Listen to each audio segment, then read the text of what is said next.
give a perspective on followership. I have also learned not to believe at all in individual leadership, but I believe in collective leadership.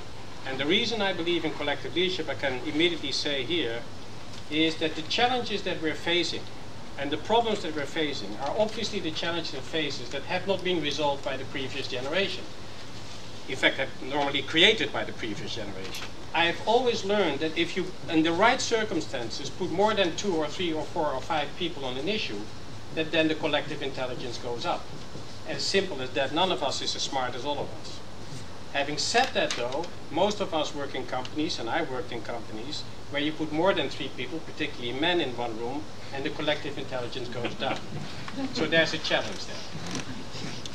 There's no doubt for the need for change. I mean, it's an old topic, the need for change, whether it is in the world, whether it is about climate change, it's economic disparity, it is about social disparity. We all know that we have some massive problems in the world and that we have to solve them, and that can only be solved if there's an incredible cultural change happening.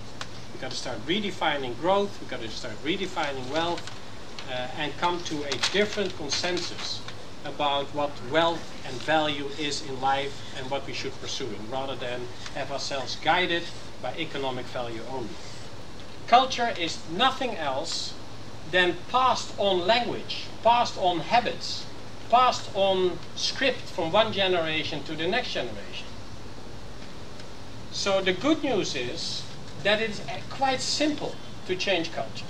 We just have to change our language. We got to change talking about economic wealth creation and talking about total wealth creation.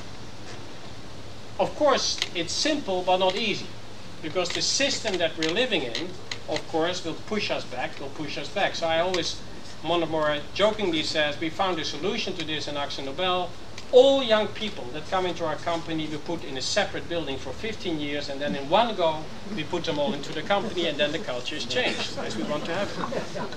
There is no existence in this world without coexistence. There is no existence in a team if there's no high level of consciousness about coexistence. There is no existence in a corporation if there's not a high level of consciousness about the need for coexistence. So the notion of coexistence, I think, is the second big cultural change that has to happen. And it nearly always starts with individual leadership. They, of course, find other individual leaders, and then, of course, hopefully it gets into collective leadership. So you need leadership change. The discussion about what leadership is all about is a non-event. It's a trick to sell books. It's a trick to have leadership seminars. Because the whole world knows what great leadership looks like and feels like. From the top of the organization, they know the least, by the way, to the bottom of the organization that knows the most.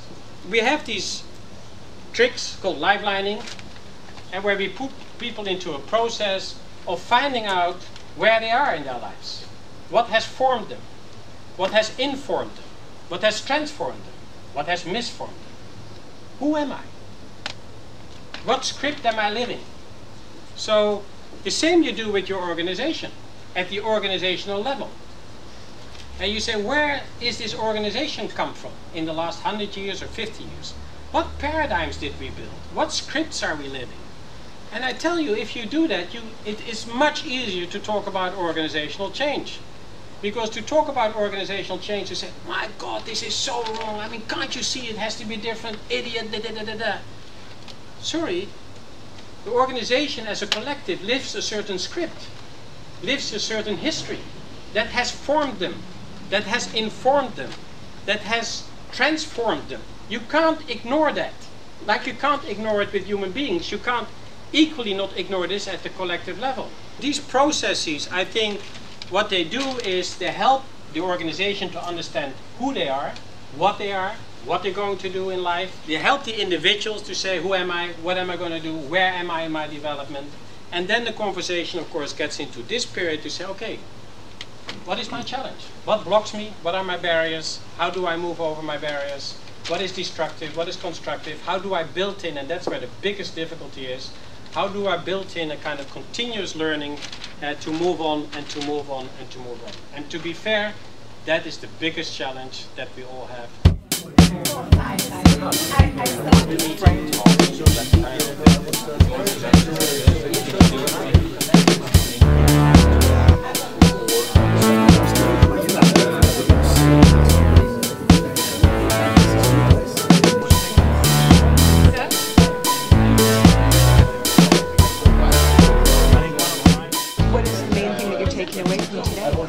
Okay, so I would say more time for personal reflection, more time for the being rather than in the doing, where it's always more comfortable because you can tick boxes, but more time for self-awareness and reflection, I would say. For personal development you have to work continuously, so what I have to say is I do this far too seldom. I should do this more often, kick myself in the butt. Thanks. But I like the fact that the word wisdom was pronounced again. And the word wisdom is an ancient word that had disappeared from the language, from the vocabulary of the corporate world. And it's common sense, but to hear it back is good. Wisdom as a characteristic of leadership. And one thing that strikes me when I'm on these sessions is that there's so much knowledge, so much empirism, which means that the facts that people know and have tried and tested is enormous, but it's not really science. I'm a man of science and I think that we should share. But in these sessions we share from person to person. In science we write papers so everyone can get hold of this knowledge, and that's something I would hope it would improve within this kind of field of leadership.